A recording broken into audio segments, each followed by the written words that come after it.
Bendecidos, bienvenidos a un nuevo capítulo de este estudio de la epístola del apóstol Pablo a los Efesios. Hoy nos toca la clase número 35 titulada Cristo y la Iglesia. Vamos a orar para comenzar este tiempo, consagrar este tiempo al Señor y como siempre hacemos pedir que Él nos dé espíritu de sabiduría y de revelación en el conocimiento de Cristo. Que Él alumbre los ojos de nuestro entendimiento. Amén. Para que se nos revele Cristo y la Iglesia. Oramos, Padre, gracias por este tiempo que tú nos permites tener estudiando tu palabra, Señor, exponiéndonos a la revelación de tu palabra. Yo oro, Señor, para que en este tiempo, Señor, tú alumbres los ojos de nuestro entendimiento. Señor, que tú nos des espíritu de sabiduría y de revelación en el conocimiento de Cristo. Y nos reveles, Señor, en mayor profundidad este misterio tan sublime y tan glorioso que es Cristo y la Iglesia. Señor, queremos experimentar este misterio, queremos darlo a conocer. Señor, que por medio de la Iglesia sea dada a conocer tu sabiduría, Señor, conforme al propósito eterno que tú hiciste en Cristo Jesús. Señor, abrimos nuestro espíritu, Señor, para ser ministrados por ti por medio de tu palabra. Señor, renunciamos a nuestra manera natural de oír, de leer, Señor. No queremos acercarnos a tu palabra con nuestra mente, sino con un espíritu abierto y dispuesto a ser impartido por tu vida a través de tu palabra. Te honramos, Señor, te adoramos, te glorificamos en el nombre de Jesús. Amén. Muy bien, entonces hoy vamos a ver la clase número 35 titulada Cristo y la Iglesia. Y vamos a arrancar desde Efesios capítulo 5, verso 31 al 32. Efesios 5, del 31 al 32 dice: Por esto dejará el hombre a su padre y a su madre y se unirá a su mujer. Y los dos serán una sola carne. Grande es este misterio, mas yo digo esto respecto de Cristo y de la Iglesia. La semana pasada estuvimos hablando del gran misterio que es el matrimonio. Pablo mira el matrimonio, desarrolla todo el asunto del matrimonio y luego exclama y dice: grande es este misterio. Grande es este misterio. Pero yo digo esto respecto de Cristo y la Iglesia. Es decir, el matrimonio es un misterio. ¿Cuántos de los que están casados pueden decir amén? Estar casado es misterioso, es profundo y misterioso. Pero ese misterio que es el matrimonio es meramente una figura profética de un misterio mucho más sublime, mucho más glorioso, mucho mayor, que es Cristo y la Iglesia. Cristo y la Iglesia es el misterio más grande en todo el universo. ¿Qué es lo que es la Iglesia? La Iglesia es un misterio. Dijimos en las primeras clases de este estudio que Efesios es un libro que nos revela a la Iglesia. Estuvimos hablando un poco de cómo las diferentes epístolas nos van revelando la economía de Dios. Y hablábamos que en Colosenses se nos revela a Cristo principalmente. También habla de la Iglesia, por supuesto, y de muchas otras cosas. Pero principalmente en Colosenses vemos una revelación de Cristo, la preeminencia de Cristo. Y Efesios nos revela a la Iglesia. También, por supuesto, nos habla de Cristo, nos habla de un montón de cosas. Hemos visto muchos consejos acá en la palabra, pero principalmente Efesios es una carta donde el Señor nos revela a la Iglesia, la naturaleza de la Iglesia, el misterio de la Iglesia. Y vimos en una de las primeras clases 7 aspectos de la Iglesia revelados en Efesios. Y las Escrituras revelan mucho más aspectos de la Iglesia. Pero aunque podamos examinar la Iglesia desde diferentes ángulos, Por ejemplo, el cuerpo de Cristo, la casa del Dios viviente, qué sé yo, todos los diferentes aspectos de la iglesia, la labranza de Dios, la esposa del Cordero y todos los múltiples aspectos, la iglesia sigue siendo un misterio. No creamos que nosotros ya sabemos lo que es iglesia. No creamos que ya entendemos lo que es iglesia. Iglesia es un misterio. Nuestra mente natural no alcanza para comprender este misterio tan sublime que es la iglesia. Iglesia es algo completamente ajeno para nosotros hasta el momento en que nacimos de nuevo. Nosotros no éramos iglesia, pero pasamos a ser esto que Dios llama iglesia, que es un misterio. La iglesia es la obra maestra de Dios. Quiero leer Efesios capítulo 2, verso 10. Voy a leer la versión Recobro. Dice, porque somos su obra maestra, creados en Cristo Jesús para buenas obras, las cuales Dios preparó de antemano para que anduviésemos en ellas. Esta no es la única versión que traduce ahí la palabra griega poiema con su significado literal, que es obra maestra. La Reina Valera dice somos hechura suya, pero la traducción más exacta es somos su poiema, somos su obra maestra. La iglesia es la obra maestra de Dios, de todas las creaciones de Dios, de todo lo que Dios ha hecho. Por lejos, lo más maravilloso, lo más hermoso, lo más glorioso, lo más asombroso es la iglesia. La iglesia es la obra más perfecta de Dios, su obra magna, su obra maestra. La iglesia es una creación completamente nueva, es algo que no existía en el universo hasta que vino a ser después de la resurrección de Cristo. Antes no existía la iglesia. Sin embargo, desde la eternidad pasada, el propósito eterno de Dios siempre fue producir la iglesia. No es que hace 2000 años Dios dijo, bueno, a ver qué hago, bueno, voy a inventar la iglesia. No, no es así. En la eternidad pasada, el propósito eterno de Dios siempre fue producir la iglesia. Dios quería una casa en la cual habitar, porque Él no tenía casa, Él no tenía una. Y esa casa que Dios planeó construir es la iglesia. Dios quería un cuerpo para la cabeza que es Cristo, porque no tenía, y ese cuerpo es la iglesia. Dios quería muchos hijos semejantes a Cristo, que no tenía porque Cristo era el unigénito, y esos muchos hermanos son la iglesia. Dios quería una esposa para su hijo porque no tenía, y esa esposa o esa novia es la iglesia. Dios quería una expresión corporativa del Dios triuno porque no la tenía, y esa expresión es la iglesia. ¿Cómo es esto de expresión corporativa? Dios dice la palabra que el verbo es la manifestación del Dios triuno. Todo lo que Dios es se manifiesta a través del verbo. Dios se corporificó a sí mismo en el verbo. Dios se incorporó en el verbo, en la palabra. Eso es muy misterioso. Dios se corporificó a sí mismo en el verbo. El verbo es la corporificación de Dios. De la misma manera que tus pensamientos se incorporan o se corporifican en tus palabras, Dios se incorporó o se corporificó en la palabra, en el verbo. Dice la palabra, a Dios nadie le vio jamás, pero el unigénito Hijo que está en el seno del Padre, Él le ha dado a conocer. Es decir, que tú no tenías manera de saber cómo era Dios, porque Él habita en luz inaccesible, el Padre. Sin embargo, el Hijo, el Verbo que habita en su seno, le ha dado a conocer. El Verbo es la corporificación de Dios. Es como, supongamos, no sé, que tú te preguntes, ¿qué pensará el pastor del último partido de fútbol? ¿Viste? Ahora que se está jugando la Copa América. ¿Qué opina el pastor del resultado de tal partido de fútbol? Tú no tienes forma de saber hasta que yo coloque mis pensamientos por palabras y lo diga.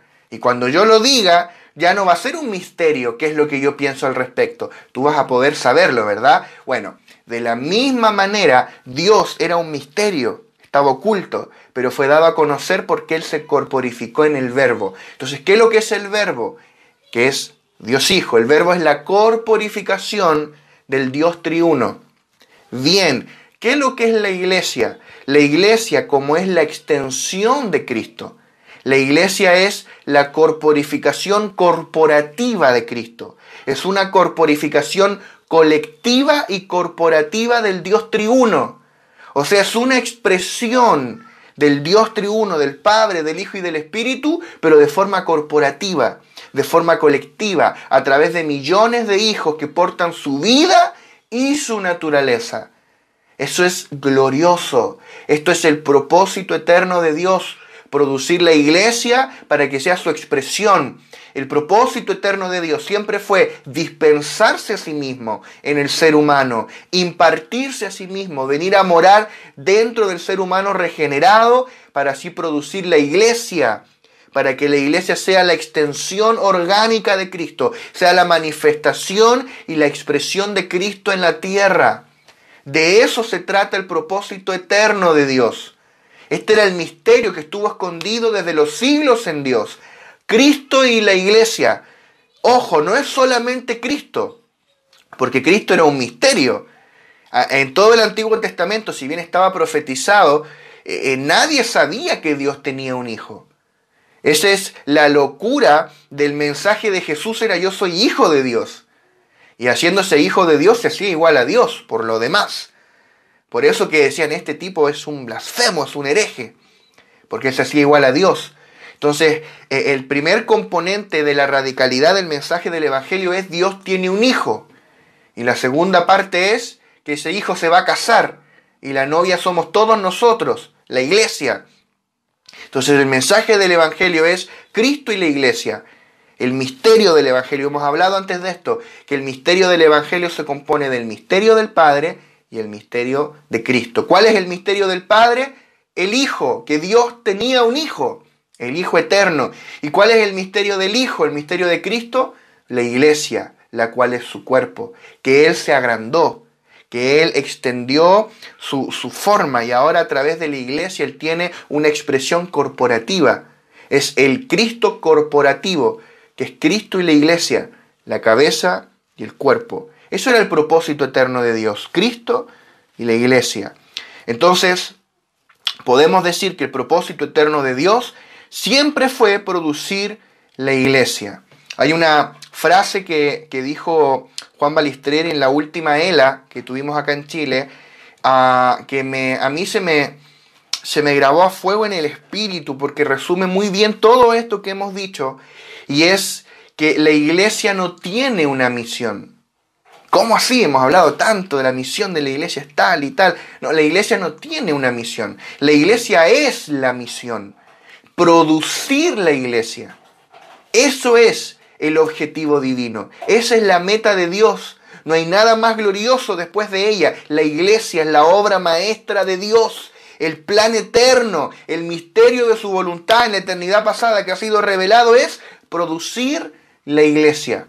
Y tú eres parte de la obra más gloriosa en todo el universo. Tú eres parte de la iglesia del Señor, la cual Él ganó con su propia sangre.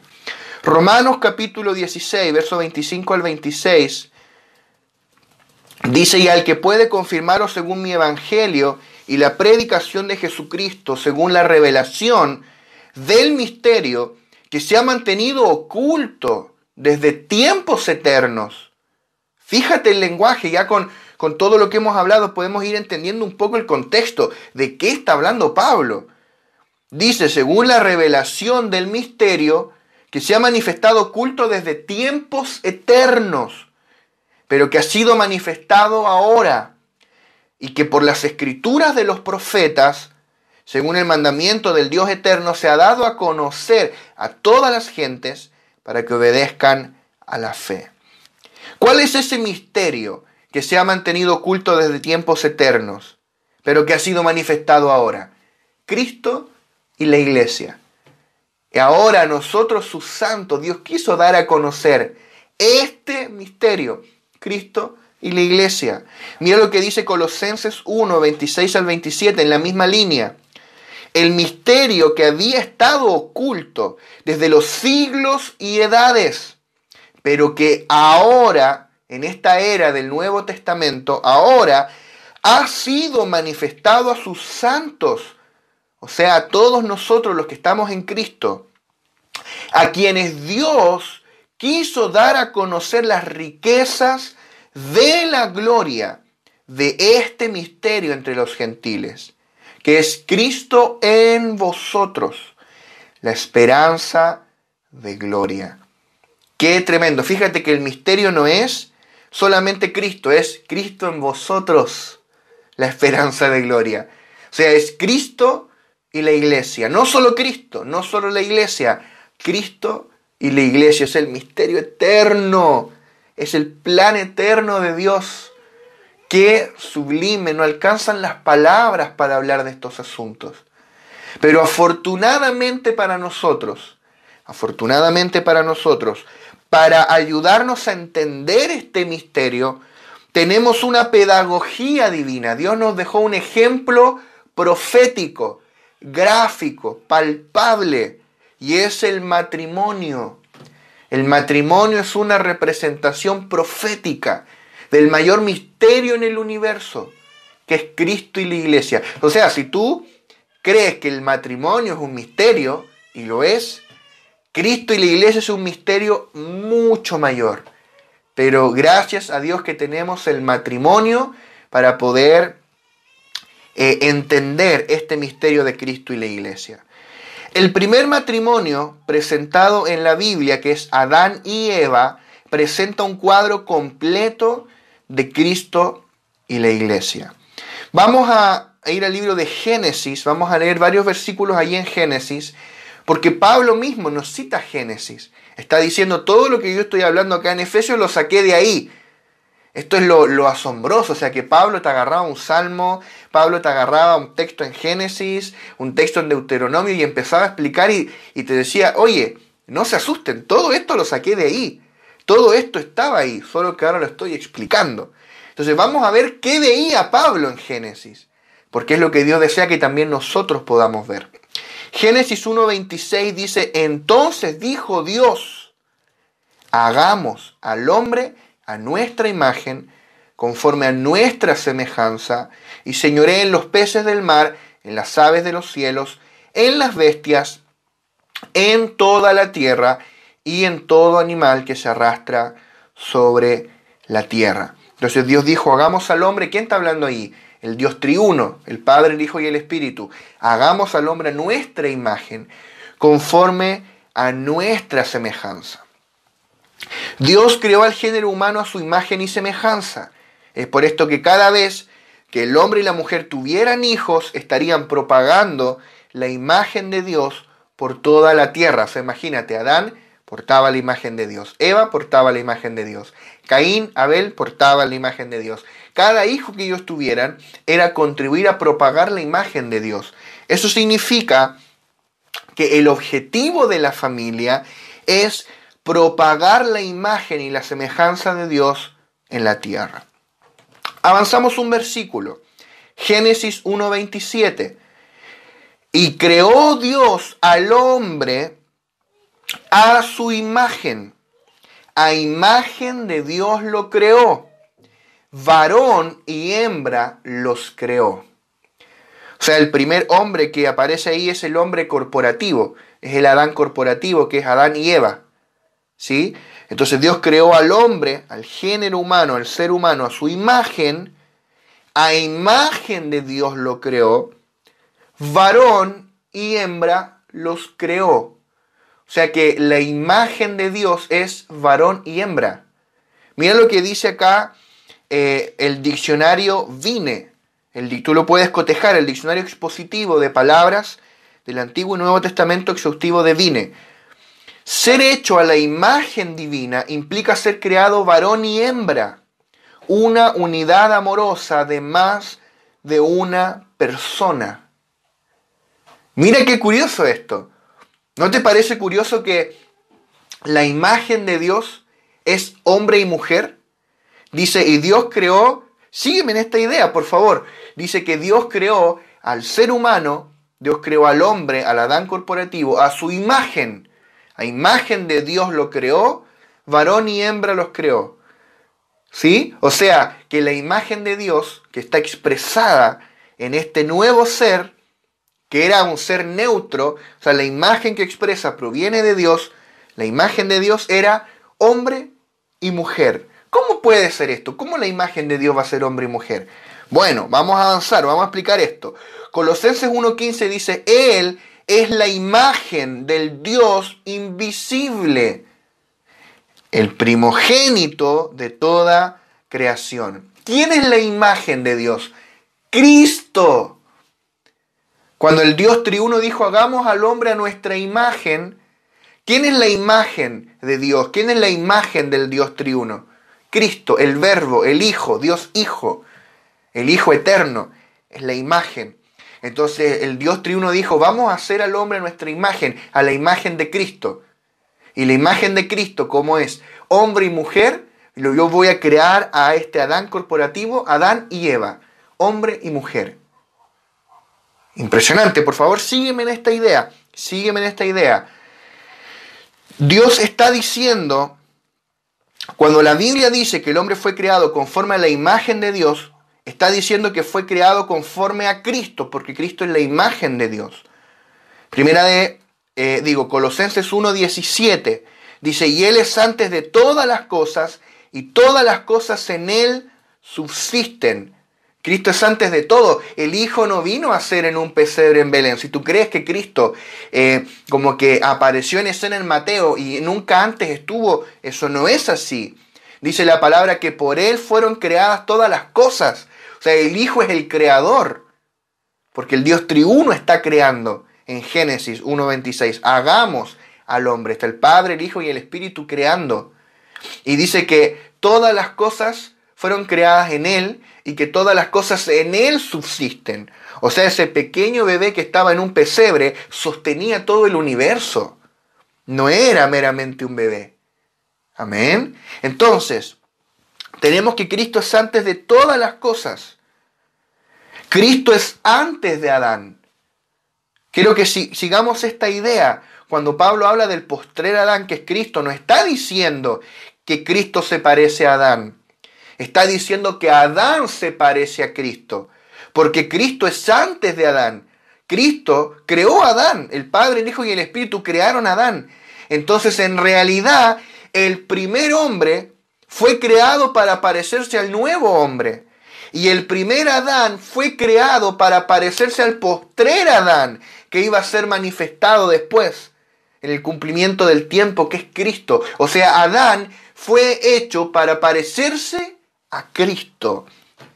Y dice de que fue hecho a esta imagen de Dios que es Cristo, varón y hembra los creó. ¿Sabes por qué dice acá que la imagen de Dios es hombre y mujer? Que la imagen de Dios que es Cristo es hombre y mujer, porque es Cristo y la iglesia. Esa es la imagen de Dios que está en Cristo. Cristo y la iglesia. Porque aunque la iglesia todavía no existía, pero en la eternidad pasada, en la mente de Dios, siempre estuvo la iglesia. Ya vimos, el propósito eterno de Dios siempre fue producir la iglesia. Entonces, como Dios tenía esa imagen eterna en mente, que es Cristo y la iglesia, el postrer Adán y su esposa o su novia, Dios dijo, conforme a esta imagen, yo voy a crear al hombre Adán. Por eso Dios creó a Adán y los creó hombre y mujer. Adán y Eva. Esa es la imagen de Dios. Es decir, que el hombre es una figura de Cristo y la mujer es una figura de la iglesia. Y juntos, el primer hombre corporativo, son una figura del Cristo corporativo, compuesto de Cristo y la iglesia. ¡Wow! Dime si eso no es glorioso. Que Dios en Génesis 1 tenía en mente Cristo y la iglesia. Que cada matrimonio es una expresión profética de la realidad que iba a venir, que era Cristo y la iglesia, que fue manifestada hace 2000 años. Dime si no es maravilloso. Cristo y la iglesia. Entonces, el primer Adán fue hecho a imagen del postrer Adán. Adán fue hecho igualito a Cristo. Adán fue hecho para parecerse a Cristo. Entonces vamos a ver con esto en mente cómo es relatado acá el proceso de producir la iglesia en Génesis capítulo 2. Porque ahora que estamos entendiendo esto, estamos viendo que Génesis 2 en realidad no está hablando de Adán y Eva. Está hablando de Cristo y la iglesia. Que lo realmente relevante para nosotros en Génesis 2 no es Eva, es la iglesia. Y no es Adán, es Cristo. Entonces vamos a leer Génesis capítulo 2, versos 18 al 20. Y vamos a ir leyendo poco a poco. Dice, por favor lee teniendo en mente a Cristo y la iglesia. Dice, y dijo Jehová Dios, no es bueno que el hombre esté solo. Le haré ayuda idónea para él. Jehová Dios formó pues de la tierra toda bestia del campo y toda ave de los cielos, y las trajo a Adán para que viese cómo las había de llamar. Y todo lo que Adán llamó a los animales vivientes, ese es su nombre. Y puso Adán nombre a toda bestia y ave de los cielos y a todo ganado del campo, mas para Adán no se halló ayuda idónea para él. No había nadie como Adán, no había ninguna ayuda idónea para él. Dios dijo, no es bueno que el hombre esté solo, porque Adán estaba solo, todavía no tenía su mujer, su ayuda idónea. De la misma manera, desde la eternidad pasada, Cristo estaba solo. Cristo estaba solo. Y Dios dijo, no es bueno que Cristo esté solo, le haré ayuda idónea para él. Y esa ayuda idónea que Dios iba a crear era la iglesia. La iglesia es la ayuda idónea de Cristo en la ejecución del propósito eterno. Hoy nosotros como iglesia somos su ayuda idónea, manifestamos su gobierno, manifestamos su señorío en la tierra, le representamos, le expresamos, le damos a conocer. Somos su cuerpo, la plenitud de aquel que todo lo llena en todo. Somos su ayuda idónea. ¡Qué maravilloso es eso! Entonces, no es bueno que Cristo esté solo, dice Dios. Le haré ayuda idónea. Quiero que imagines el corazón del Padre respecto a este asunto. Toda la historia del universo se trata de Dios buscándole una esposa a su hijo. Dios diciendo, quiero que mi hijo tenga una esposa. Entonces Dios toma a Adán, que representa a Cristo. Dios toma a Adán y lo trae frente a todos los animales. Y Adán los mira uno por uno. Dios ya sabía la respuesta, pero Adán los mira uno por uno y dice, no, ninguno es apto, ninguno califica, ninguno tiene mi vida y mi naturaleza. Ninguno es apto para ser mi ayuda idónea. Entonces Dios dice, ok, ahora le voy a hacer una ayuda idónea de su vida y su naturaleza. De la misma manera, Cristo mira todo lo creado y Dios dice, en todo lo creado, en toda la vieja creación, en toda la primera creación, no hay ayuda idónea para mí. No hay nadie que tenga mi misma vida y mi misma naturaleza. Nada de lo creado servía para ser la ayuda idónea de Cristo. Dice la palabra, los cielos cuentan la gloria de Dios, ¿verdad? Los cielos expresan su gloria, pero los cielos no están calificados para ser la ayuda idónea de Cristo en la ejecución del propósito eterno, porque no tienen su vida, su naturaleza. Los ángeles, por ejemplo, sirven al Señor. No sé si alguna vez has visto un ángel por ahí. Los ángeles son gloriosos, tú puedes ver en la Escritura cómo son los ángeles, tremendo. Pero los ángeles, con todo lo poderosos, gloriosos y hermosos que son, no califican para ser la ayuda idónea de Cristo, porque no portan su vida y su naturaleza. Entonces, ¿qué es lo que hizo el Señor? ¿Qué es lo que hizo el Señor? Voy a leer lo que tengo acá, voy a ir por orden. Adán buscó entre los animales del campo una compañera, sin embargo, esta ayuda idónea debía ser idónea, o sea, compatible, que compartiera su misma vida y naturaleza. Ella debía ser hueso de sus huesos y carne de su carne. Es por esto que ninguno de los animales creados calificaba para hacer esta ayuda idónea y Dios lo sabía. De la misma manera, nada de cuanto existe en la vieja creación califica para ser la ayuda idónea de Cristo, porque no porta su vida en su naturaleza. Es por esto que Dios hace una nueva creación. Dios trae a existencia algo que no existía antes, y eso es la iglesia. Ahora mira esto. Esto es tremendo. Esto a mí me voló los sesos. Si tú miras con detenimiento Génesis capítulo 2, verás que hay dos creaciones. En Génesis 2 hay dos creaciones. Porque en Génesis 2.1 nos muestra que Dios completó la creación de todas las cosas. Todo el relato de Génesis 1 te lo resume en Génesis 2.1, cuando dice que Dios completó todo lo que había hecho. Sin embargo, el hombre seguía estando solo. O sea, la creación ya estaba terminada, pero el hombre seguía estando solo. Por ende, de forma posterior, en un segundo acto creativo, Dios toma una costilla de Adán y crea a la mujer. Esto estaba reflejando que habrían dos creaciones, la vieja creación y la nueva creación hecha en Cristo, donde la iglesia vendría a existir. Piénsalo, todo estaba hecho. Dios ya había creado a Adán, Dios ya había creado los árboles, la tierra, los ríos, las plantas.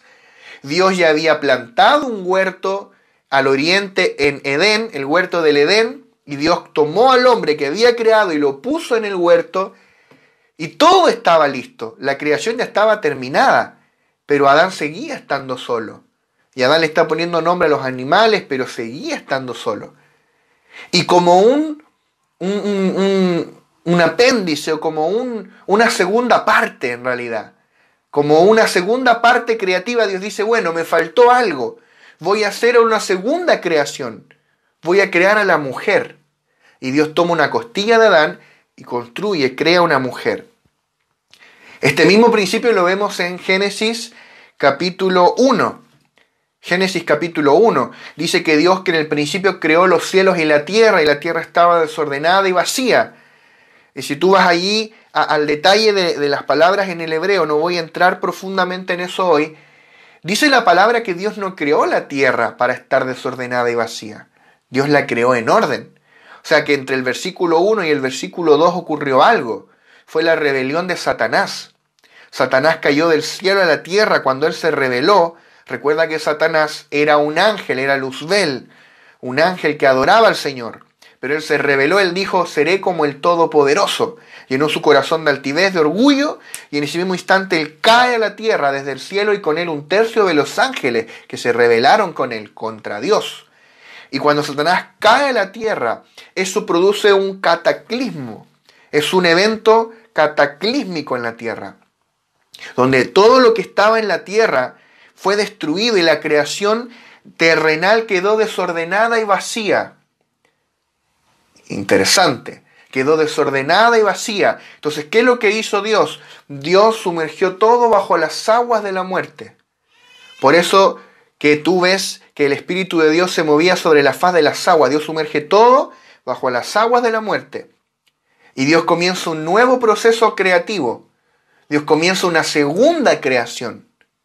Una segunda creación. Amén. Y esa segunda creación de Génesis 1, que es el relato de Génesis 1, los 6 días o los 7 días de la creación, en realidad es un proceso de recreación, donde Dios crea con elementos que ya existen, porque existían en esta creación preadámica, esta creación previa a la caída de Satanás. Hay teólogos que dicen que era una tierra donde estaban los minerales, las piedras preciosas así a la luz del día, abiertamente. Dicen, no se teoriza, tampoco nos vuelve loco estar explicando cómo era la tierra preadámica, no tiene ningún sentido. Pero si el principio está, había una creación, por causa de la rebelión de Satanás es destruida o es llevada a un estado de corrupción y Dios comienza un proceso de recreación, una nueva creación, una creación segunda. Y Dios comienza a recrear y lo primero que hace es que la tierra firme emerge de las aguas. Esa tierra emerge al día número 3. esa tierra representa a Cristo, el Cristo resucitado, que Él emergió de la muerte al tercer día, se levantó de la tumba al tercer día, y sobre esa tierra firme, sobre Cristo, Dios comienza una nueva creación. Y ahí está la iglesia. Nosotros somos parte de la nueva creación. ¿Ves el principio? Dos creaciones. La primera y la segunda. Este mismo principio está en Génesis 2. Tú ya tienes toda la creación de Génesis 1 desarrollada, los 7 días, ves ahí el huerto, ves al hombre, ves todas las cosas, pero faltaba algo. Faltaba una ayuda idónea para Cristo, para el hombre. Y Dios dice, voy a crear a Eva, voy a crear la iglesia. Entonces tenemos el mismo principio, dos creaciones. La primera creación, que esta ahora sería la vieja creación, ¿verdad? El mundo físico, todo lo que Dios creó en esta esfera física, que se corrompió por causa del pecado del hombre, y Dios dice, voy a hacer una nueva creación en Cristo. ¿Y qué es lo que está en esa nueva creación? Todos aquellos que hemos nacido de nuevo, es decir, la iglesia, Eva. Entonces Dios estaba profetizando y anunciando, voy a hacer una segunda creación, donde en esa segunda creación voy a producir una mujer, una ayuda idónea para Cristo, porque no es bueno que Cristo esté solo. ¿Amén? ¿Se entiende? Esto estaba reflejando que habría dos creaciones, la vieja creación y la nueva creación hecha en Cristo, donde la iglesia vendría a existir. Les dije que esto era un misterio, les dije que esto es misterioso, pero poco a poco lo podemos ir entendiendo por el Espíritu. Amén. El Espíritu Santo nos revela lo profundo de Dios. Amén. No es por nuestra capacidad natural. Avanzamos en Génesis, verso 21 al 24, en el capítulo 2. Entonces, mira cómo inicia este proceso de la segunda creación. Cómo inicia la nueva creación. Entonces Jehová Dios hizo caer sueño profundo sobre Adán. Y mientras éste dormía, tomó una de sus costillas y cerró la carne en su lugar. Y de la costilla que Jehová Dios tomó del hombre, hizo una mujer y la trajo al hombre. Dijo entonces Adán, esto es ahora hueso de mis huesos y carne de mi carne. Esta será llamada varona, porque del varón fue tomada. Por tanto, dejará el hombre a su padre y a su madre, y se unirá a su mujer, y serán una sola carne. Entonces, está hablando acá de esta segunda creación, esta nueva creación, donde Dios crea a la mujer, y veamos que en esta creación, donde la mujer o la iglesia es creada, esto ocurre luego de un evento específico que estaba profetizado aquí. Y es la muerte y la resurrección de Cristo. Es decir, la nueva creación vendría a ser después de la muerte de Cristo y después de su resurrección. Para crear a Eva, que es parte de la segunda creación, Dios no lo hizo como la primera vez, donde simplemente habló. Dios le habló a los cielos, produzcan aves. Dios le habló al mar, produzca seres vivientes. Dios le habló a la tierra, etc. Pero acá Dios no le habló a Adán, sino que lo hizo caer en un sueño profundo, abrió su costado, tomó una costilla y formó una mujer. De la misma manera, mira esto, de la misma manera, Dios hizo caer en un sueño profundo a Cristo, cuando Él murió en la cruz y estuvo 3 días en una tumba.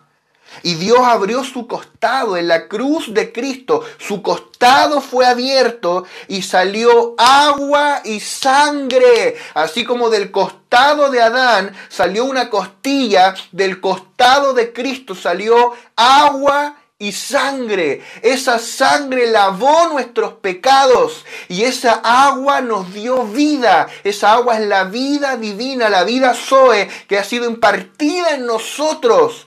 Y de esa manera el Señor produjo la iglesia. El Señor nos produjo como su iglesia. Vinimos a ser como iglesia por medio de la herida en el costado de Cristo. Y Dios formó una ayuda idónea para Él llamada iglesia.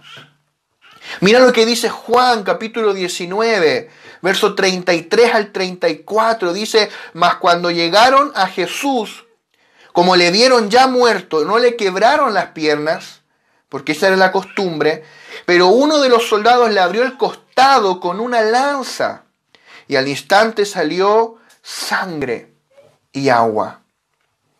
¡Qué impresionante es esto, hermano!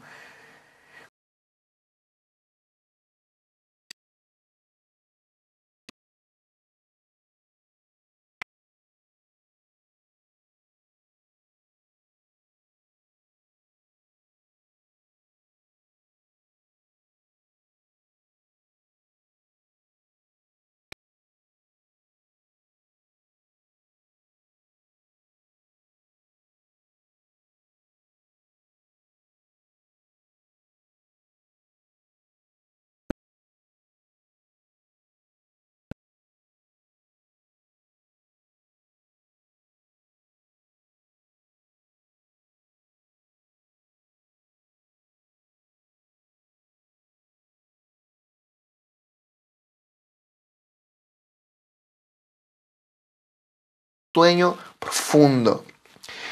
Ahora bien, debemos notar un detalle. En Génesis solo vemos un elemento salir del costado de Adán, que es la costilla. En Juan vemos dos, que es la sangre y el agua, pero acá vemos solamente la costilla, y la costilla es lo mismo que el agua. La costilla representa la vida, tipifica la vida divina que ha sido impartida en nosotros, la vida sobrenatural, la vida indestructible, la vida eterna. Sin embargo, Génesis 2 no menciona la sangre, puesto que todavía no había surgido el problema del pecado. Sin embargo, en Juan 19, debido a que ya existía el pecado, se menciona la sangre, la cual resuelve el problema del pecado. Entonces el agua que salió del costado de Cristo representa su vida que fluye hacia nosotros, la vida eterna que produce la iglesia, y la sangre nos redimió a fin de que podamos ser la iglesia. Por eso Efesios 1:7, porque Pablo entiende estos asuntos, Efesios 1:7 dice: en quien tenemos redención por su sangre, el perdón de pecados según las riquezas de su gracia. Qué hermoso es esto, qué glorioso misterio, qué gloriosa realidad que tú y yo hoy disfrutamos, que ser hueso de sus huesos, carne de su carne, es haber procedido de Él, haber venido de Él, de Cristo. Por eso Adán dijo: por tanto dejará el hombre a su padre y a su madre y se unirá a su mujer y serán una sola carne, una sola carne. Pero a nosotros se nos dio del Espíritu de Cristo. Cuando un hombre y una mujer se unen, son una sola carne. Pero el que se une al Señor, un espíritu es con Él. O sea, en la unión de un hombre y una mujer es una carne. Adán y Eva eran uno, pero en la carne. Pero cuando tú te unes al Señor, cuando la iglesia se unió al Señor, fueron un espíritu. Mira lo que dice Primera de Corintios, capítulo 6, versos 16 al 17. Dice: ¿o no sabéis que el que se une con una ramera, con una prostituta, es un cuerpo con ella? Porque dice: los dos serán una sola carne. O sea, Pablo está acá hablando sobre la fornicación, sobre la inmoralidad sexual, y habla de la prostitución, ¿verdad? Y dice: el que se une con una ramera es un cuerpo con ella, porque aunque no estés casado con esa persona, dice: los dos serán una sola carne, tú te estás uniendo en la carne. Ojo ahí. Pero dice luego Pablo: pero el que se une al Señor, un espíritu es con Él. O sea, Adán y Eva, tú y tu esposa, son una sola carne, pero la iglesia y Cristo son un solo espíritu, porque hemos recibido de su espíritu de vida. Por eso Génesis 2, 23 al 24 dice: dijo entonces Adán: esto es ahora hueso de mis huesos y carne de mi carne. Esta será llamada varona, porque del varón fue tomada. Por tanto dejará el hombre a su padre y su madre y se unirá a su mujer y serán una sola carne. Cuando Adán vio a su mujer Eva, dijo: ella es hueso de mis huesos, ella es carne de mi carne. Por ende, yo puedo unirme a ella. Ahora tengo a alguien con quien ser uno. De la misma manera, cuando el Cristo resucitado vio a la iglesia, dijo: ella es espíritu de mi espíritu. Por lo tanto, ella, la iglesia, y yo somos un espíritu. Ella ahora es mi cuerpo. ¡Wow! Gloria a Dios. Gloria a Dios. ¡Qué maravilloso! Somos un espíritu con el Señor. Por eso dice el apóstol Pablo en Efesios 5, 29 al 30. Porque nadie aborreció jamás a su propia carne, sino que la sustenta y la cuida. Como también Cristo a la iglesia. Porque somos miembros de su cuerpo, de su carne y de sus huesos. Mira el lenguaje que ocupa el apóstol Pablo. Somos miembros de su cuerpo, de su carne y de sus huesos. O sea, Pablo, en todo este pasaje de Efesios 5, él tenía en mente Génesis 2. Él tenía en mente cómo la creación del primer Adán estaba profetizando al postrer Adán, que es Cristo, y su esposa, que es la iglesia. Eso significa que como iglesia somos espíritu de su espíritu. Somos un espíritu con Cristo porque procedemos de Él, emanamos, fluimos de Él, salimos de Él. Por ende somos huesos de sus huesos. Somos carne de su carne. Él no nos puede desconocer. Amado, tú no eres meramente un creyente, meramente un seguidor de Cristo. Tú eres carne de su carne y hueso de sus huesos. Adán no podía desconocer a Eva si salió de él, salió de su costilla. Cristo no te puede desconocer a ti, porque tú eres parte de su iglesia, tú saliste de él, eres carne de su carne y hueso de sus huesos. Un error no te va a hacer que él pueda desconocerte. Tampoco vamos a andar pecando por gusto deliberadamente, no. Pero aquí entra la gracia. Tú eres miembro de Cristo, eres parte de Él, eres un espíritu con Él. Por eso Adán dijo, esta será llamada varona, porque fue tomada del varón. Asimismo, Cristo dijo de la iglesia, ella portará mi nombre, porque fue tomada de mí. Ella es parte de mí. Eso es lo que Cristo dice, ella es parte de mí, ella es parte de mi cuerpo, porque mi espíritu fue derramado dentro de ella. ¡Qué glorioso! Cristo le dice a la iglesia, como yo me conozco a mí, te conozco a ti en mí. Te conozco a ti de mí. Por cuanto yo me conozco a mí, me veo a mí en ti. No sé si se entiende. O sea, que Cristo mira a la iglesia y se ve a sí mismo. Ve su carne y sus huesos. Ve su cuerpo. Para Él no hay diferencia. En la mente del Señor no hay diferencia entre Cristo y la iglesia. No hay separación. Porque la iglesia es parte de Él, de sus huesos, de su carne, de su cuerpo. Así como cuando Adán miraba a Eva y decía, ella es perfecta. Ella es tal como yo. Cristo mira a la iglesia y la ve perfecta, amados. La ve perfecta. Al fin,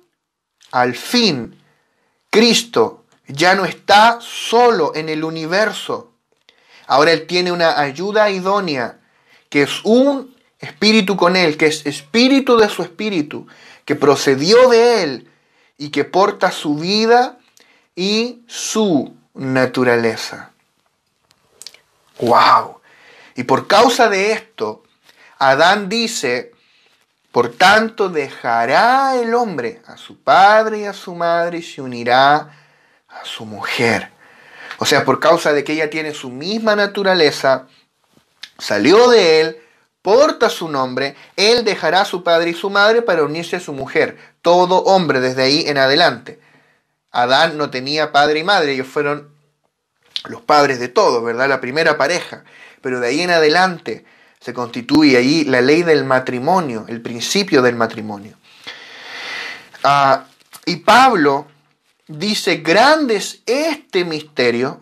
O sea, esto es lo que Pablo está citando. Cuando vimos la semana pasada el matrimonio, esto es lo que Pablo está citando. Pablo desde esta plataforma revelacional de Cristo y la iglesia, Pablo intenta exhortarnos con respecto a nuestros matrimonios. El Señor está diciendo, mira a Cristo y la iglesia, mira esta realidad gloriosa. Eso es lo que estaba profetizando tu matrimonio. Esa es la medida que nuestros matrimonios deben manifestar. O sea, en ese contexto, este es el contexto de la exhortación de Pablo. Y él dice, grande es este misterio, mas yo digo esto respecto de Cristo y de la iglesia. Génesis 2:24 indica que el hombre y su esposa son una sola carne. Es decir, no debemos considerar al hombre y la mujer, el esposo y la esposa, como dos personas separadas. En realidad son uno, son una sola persona, son como dos mitades de una sola persona, de una persona corporativa. Lo explicábamos la semana pasada, no es que tú pierdas del todo tu individualidad, sino que pasas a ser parte de un uno corporativo, compuesto de dos, pero corporativamente son uno. Son dos mitades de una sola unidad. El marido y la mujer, una unidad completa, forman un maravilloso cuadro de Cristo y la iglesia, quienes son una sola entidad. La iglesia es la otra mitad de Cristo. Somos el complemento de Cristo. Por eso nosotros podemos decirle al Señor, Señor Jesús, sin la iglesia tú solo eres una mitad, no estás completo. Imagínate. Y de igual manera, sin ti, Señor, nosotros tampoco estamos completos. Somos una unidad. Somos hueso de sus huesos, carne de su carne. Por eso dice el apóstol Pablo, que nadie abandona su propio cuerpo. Nadie abandona su propia carne, sino que la sustenta y la cuida. De la misma manera, Cristo a la iglesia. Cristo sustenta a la iglesia, la cuida con ternura. Porque somos miembros de Él, de su carne y de sus huesos. Somos uno con el Señor en el Espíritu. Tú no eres ya más un pecador rogando por misericordia. Eso éramos. Eso éramos, dice la palabra. Estábamos muertos en delitos y pecados, pero ya no más. Fuimos regenerados por su sangre, vivificados por su vida, y ahora somos parte de Él, de su carne y de sus huesos. Somos un espíritu con el Señor, somos parte del Cristo corporativo, somos parte de la iglesia del Señor. ¡Aleluya! ¡Qué glorioso! Vamos a avanzar acá porque están pasando los minutos. Juan capítulo 19, verso 36. Dice, porque estas cosas sucedieron para que se cumpliese la escritura. No será quebrado hueso suyo. ¿Recuerdas que leímos hace un momento que como él ya estaba muerto, no le quebraron las piernas como a los otros que estaban ahí crucificados, sino que simplemente atravesaron su costado con una lanza? Y esto era para que se cumpliera la escritura, o sea, estaba profetizado que ningún hueso de Cristo sería roto en la cruz. Eso no es al azar, no es una cosa, mira qué curioso, no, mira, el Salmo 34, verso 20, dice, Él guarda todos sus huesos, ni uno de ellos será quebrantado. Este salmo, al igual que muchos otros salmos, hablan de los padecimientos de Cristo en la cruz. Yo este tiempo he estado estudiando los salmos y es muy interesante, es tremendo ver a Cristo hablando a través del salmista y en diferentes etapas, ¿no? Tú ves a Cristo desde la cruz hablando, por ejemplo, ese salmo cuando dice, Dios mío, ¿por qué me has desamparado? Cristo está literalmente desde la cruz citando ese salmo, porque la tradición judía era que tú podías decir las primeras palabras de un salmo y estabas citando el salmo completo. O sea, Jesús está citando el salmo y tú lees esos salmos y tú puedes ver a Cristo hablando desde el padecimiento de la cruz. Puedes ver a Cristo hablando desde el Seol. Dice, no dejarás mi alma en el Seol. El Cristo cuando estaba muerto, Cristo en el sepulcro. Tú puedes ver al Cristo resucitado hablando en los salmos. Puedes ver al Cristo ascendido. A todos los pasos de Cristo estaban profetizados en los salmos. Y acá hay un detalle que parece ser superficial, pero no lo es. Y es que cuando Él padeciera mucho en la cruz y muriera en la cruz, ninguno de sus huesos sería quebrado. La palabra profetiza que le iban a mesar la barba, arrancar la barba, que le iban a golpear, su rostro iba a ser desfigurado, pero sus huesos no. Fíjate, desfigurado, pero los huesos no. Los huesos no se tocan. ¿Por qué? Bueno, todo esto tiene un sentido. Cuando Cristo murió en la cruz, ninguno de sus huesos fue roto. Los huesos no quebrantados de Cristo tipifican su vida eterna, inquebrantable. Los huesos representan la parte indestructible de Cristo, su parte inquebrantable. Es con esta vida, con la vida eterna, que la iglesia se edifica como novia, como complemento preparado para Cristo. O sea, la iglesia, fíjate de dónde procede, de dónde viene Eva. Eva no viene del hígado de Adán. Eva no viene del estómago de Adán, no viene del brazo. Así, saquémosle un pedacito de carne del brazo, viene de una costilla, viene de un hueso. Y el hueso dice que los huesos de Cristo no iban a ser quebrados. O sea, Él iba a padecer mucho en la cruz, iba a morir, iba a sufrir, iba a ser golpeado con varas, con látigos, iba a ser desfigurado, iba a tener una corona de espinas, pero sus huesos no iban a ser rotos. ¿Por qué? Porque los huesos de Cristo representan su parte indestructible, representan su vida indestructible, su vida inquebrantable, y que aunque Él pasara por el padecimiento de la cruz, Él iba a levantarse al tercer día de entre los muertos. La iglesia procede de la parte fuerte de Cristo, de su hueso, de su parte indestructible. Aun cuando su carne fue afligida en la cruz, sus huesos no fueron rotos, porque representan su parte indestructible. De esa parte indestructible proviene la iglesia. Y eso hace que la iglesia sea indestructible. Ni el diablo con todos sus demonios, ni el sistema del mundo, ni el gobierno de turno de tu país puede destruir la iglesia. Porque la iglesia es indestructible. Amén. La iglesia procede de la parte fuerte, de su hueso. Imagínate si la iglesia procediera de la carne de Cristo. Esa carne que fue molida en la cruz, molido por nuestros pecados.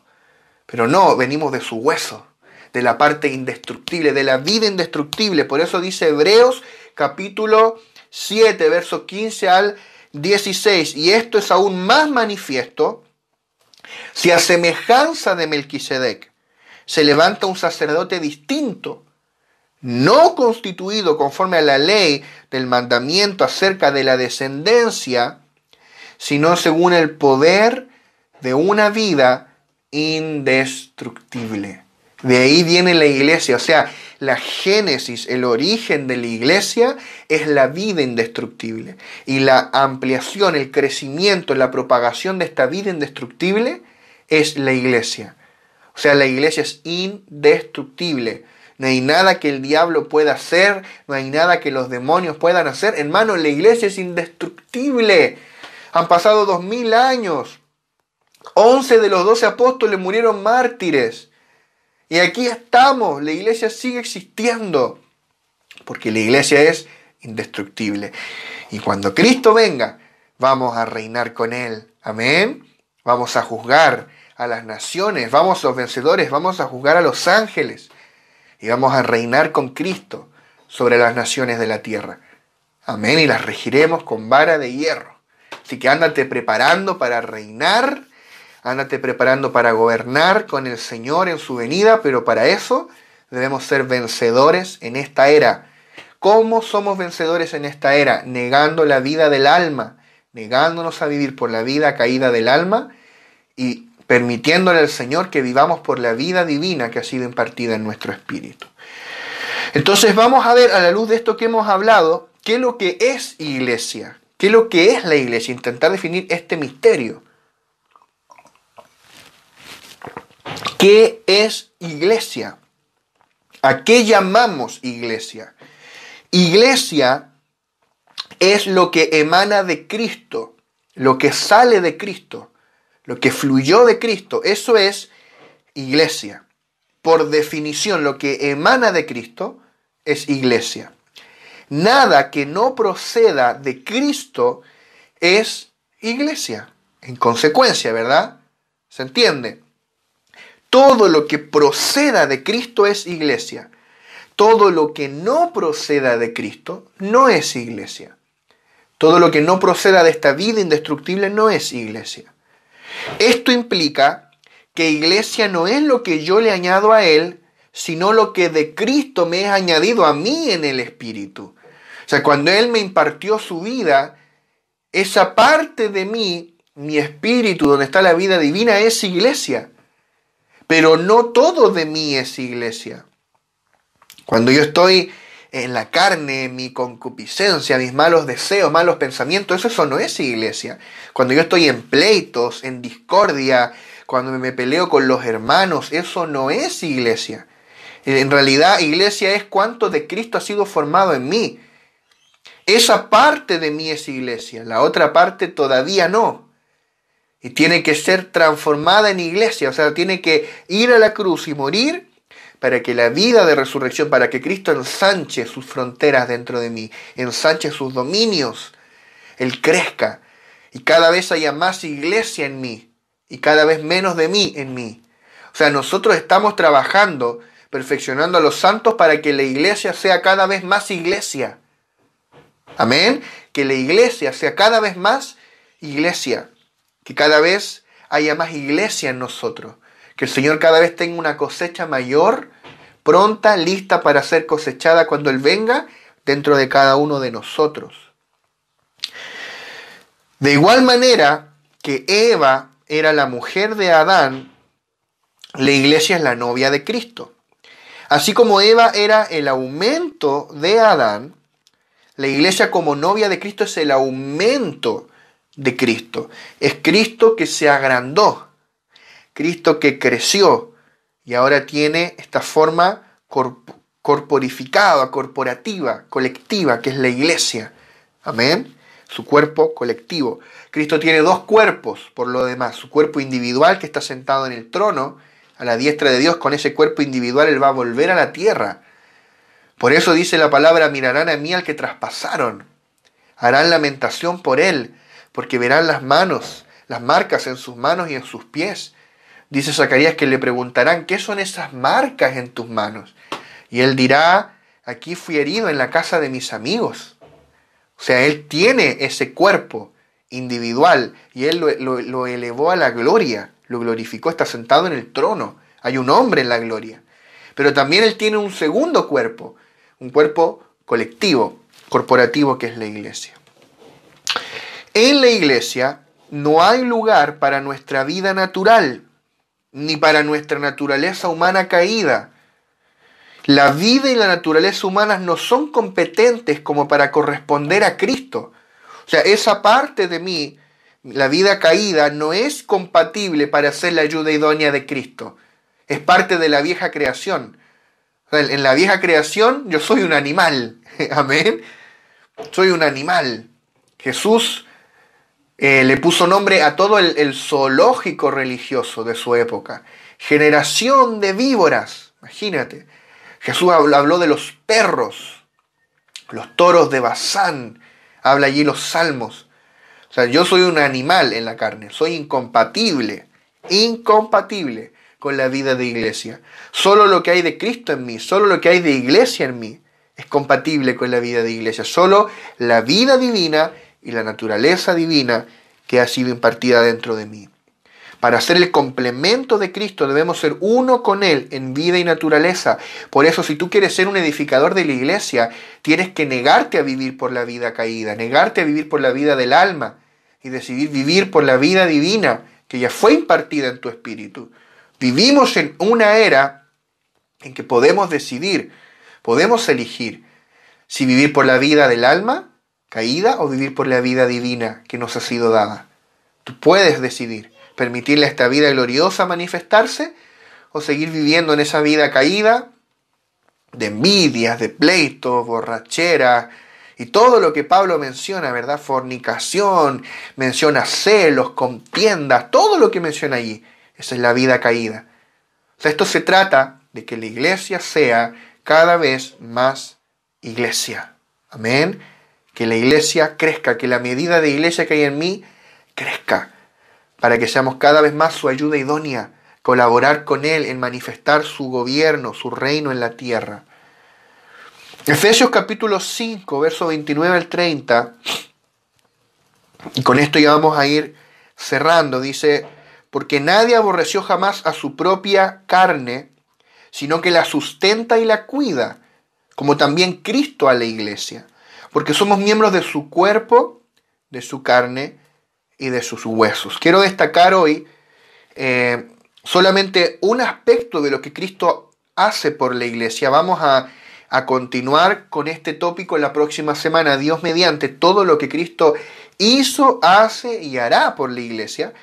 Pero solamente hoy vamos a mencionar este aspecto, y es que Cristo la sustenta y la cuida con ternura. Él la sustenta y la cuida. Amén. Pablo dice que Cristo sustenta y cuida con ternura a la iglesia. Esto significa que la abastece, le suministra y también la cuida para que crezca, para que la iglesia crezca. Aunque la iglesia tiene la misma vida y naturaleza de Cristo, ella necesita de cierto suministro y de cierto cuidado a fin de poder crecer. O sea, debe crecer la medida de iglesia en mí. La iglesia debe crecer hasta llegar a la estatura del varón perfecto, que es Cristo, como vimos en Efesios 4. El crecimiento está implícito en la manera que Eva, quien es un tipo de la iglesia, fue formada. Veamos cómo Eva fue formada. Dios creó a Adán como un hombre maduro. Adán no tuvo que crecer. Adán fue creado adulto, maduro, grande, listo, no sé, de 2 metros, no sé, 1,70 m, no sé cuánto habrá medido Adán. Pero él fue creado listo, él no necesitó crecer. Pero Eva fue hecha de una costilla tomada del costado de Adán, lo cual hace alusión al crecimiento. Porque Dios tomó una costilla y de la costilla surgió un cuerpo humano completo. O sea, hubo un crecimiento allí. Eva no fue creada adulta, fue un crecimiento hasta que fue creado el cuerpo completo. Y ahí sí, adulta, por supuesto. Primero, Eva recibió la vida y la naturaleza de Adán y luego creció en esa vida y esa naturaleza y llegó a ser una mujer. O sea, de la misma manera, nosotros recibimos la vida y la naturaleza de Cristo, pero ahora Él nos está sustentando, nutriendo, alimentando con su vida para que crezcamos en vida. O sea, la primera etapa es recibir la vida, pero ahora estamos creciendo en vida, a fin de que lleguemos a la estatura del varón perfecto, a la estatura de la plenitud de Cristo. La referencia a la alimentación y al cuidado tierno en Efesios 5 hace alusión a la necesidad de crecer. La alimentación y el cuidado tierno no tienen que ver con la impartición de vida inicial, sino al suministro y al cuidado que se le debe dar a la vida que ya existe, a fin de que ésta crezca plenamente. O sea, tú ya recibiste la vida divina, ahora esa vida debe crecer. Para eso Él nos sustenta como iglesia, nos nutre con su vida y también nos cuida. Ese suministro es interno, es interior, y ese cuidado es exterior. Vamos a ver un ejemplo. Consideremos la vid. Imagínate un viñedo, una vid. Una vid necesita sustento o alimento. ¿Y de dónde lo recibe? Del suelo. Recibe ahí los nutrientes, también los recibe del agua. Ahí está su sustento, y ese sustento es intrínseco. Pero también la vid necesita de un cuidado externo, un cuidado tierno por parte del ambiente que la rodea, que le otorga principalmente el aire fresco y la luz solar, la luz del sol. El viento y el sol regulan la atmósfera a fin de fomentar el crecimiento de la vid. Si está el clima muy frío, el sol calienta. Si está como muy cálido, la temperatura es muy elevada, el viento viene y refresca. Es como una regulación ambiental. Para que crezca cierto tipo de vida vegetal, tú necesitas el ambiente correcto. Yo hablaba hace unos días con algunos hermanos cubanos y hablábamos de por qué el café cubano no crece en Chile. Es por el ambiente. Tú podrías traerte las semillas y plantarlas en Chile y no va a crecer, porque no tienes el ambiente. De la misma manera, los vinos chilenos, que vienen de la uva chilena, aunque tú te la lleves a otro lugar, no va a tener el mismo sabor porque el ambiente es distinto. Entonces, el ambiente debe ser favorable para que esta vid crezca o esta vida crezca. Entonces necesitamos un cuidado tierno que es exterior, tiene que ver con el ambiente, pero también necesitamos un suministro interior, intrínseco, que tiene que ver con el alimento. Hoy, Cristo sustenta a la iglesia interiormente y también la cuida con ternura exteriormente. El Señor está continuamente cuidándonos, resguardándonos y a la vez nos está nutriendo con su suministro vital, con esa rica savia que es su vida, a fin de que crezcamos en vida, Cristo sea formado en nosotros, seamos transformados, conformados a la imagen del primogénito y como iglesia colectivamente lleguemos a la estatura de la plenitud de Cristo. Para cerrar, en este pasaje el deseo de Pablo era abarcar la vida matrimonial y la vida de iglesia al mismo tiempo. Fíjate que está como entrelazado.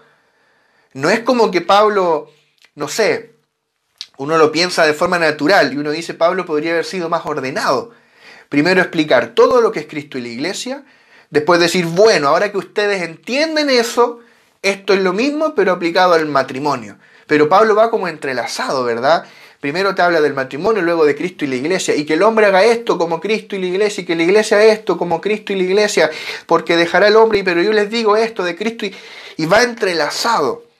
Y Pablo a propósito lo hizo así. Pablo quería abarcar la vida matrimonial y la vida de iglesia al mismo tiempo. En sus escritos él no las separó, aunque podría haberlo hecho. Más bien las combinó y las presentó juntas porque sabía que en realidad la vida matrimonial forma parte de la vida de la iglesia. O sea, sin una vida matrimonial adecuada, yo muy difícilmente podré tener una vida de iglesia adecuada. O sea, si yo imagínate, no sé, estoy peleado con mi esposa y voy a la reunión de la iglesia, ¿cómo voy a, no sé, adorar, levantar las manos? No sé, es como raro, ¿no? Y estamos todos tensos, ¿cómo me voy a relacionar con los hermanos? ¿Verdad? Y de la misma manera, al revés, también es lo mismo. Si no llevamos una vida de iglesia adecuada, será también difícil tener una vida matrimonial adecuada. Porque en la vida de iglesia soy edificado, en la vida de iglesia soy pulido, soy exhortado, soy enseñado, soy ministrado por el cuerpo. Y ese suministro, porque finalmente este suministro vital que Cristo le entrega a la iglesia y este cuidado tierno que Cristo le entrega a la iglesia, nosotros lo recibimos en la práctica muchas veces a través de la vida de iglesia, no solamente en mi intimidad con el Señor orando y adorando, sino también cuando nos reunimos con los hermanos. Y ahí recibo la palabra, ahí alguien ora por mí, ahí adoramos juntos, se da el profetizar y en todo ese ambiente de iglesia, yo a través de la iglesia recibo ese suministro y recibo ese cuidado. Y eso también me permitirá tener una vida matrimonial adecuada. Entonces van de la mano, van juntas. Por eso Pablo las quiso presentar juntas acá. Vamos a orar para terminar. Ya hemos terminado todo lo que teníamos preparado para el día de hoy. Padre, gracias por revelarnos un poco más este misterio tan glorioso y tan sublime que es Cristo y la iglesia. Yo oro, Señor, oro que esta palabra, todas estas verdades tan profundas, tan densas en el Espíritu, Señor, que nuestra mente no alcanza a entender, es como que nuestra mente se mareara, es como que nuestra mente no lo intenta pero no logra comprenderlo. Oro para que en el Espíritu sea aplicada esta verdad, forjada en nosotros y moldee, Señor, modele nuestro vivir de aquí en más. Señor, siendo gente que viva, Señor, para vivir, Señor, unidos a tu cuerpo en una vida de iglesia apropiada, Señor, en comunión con los hermanos, siendo mutuamente edificados. Y que también, Señor, esta realidad de Cristo y la iglesia sea cada vez más la vivencia de nuestros propios matrimonios, Señor. Revélanos estos asuntos mucho más, Señor. En el nombre poderoso de Jesús. Amén.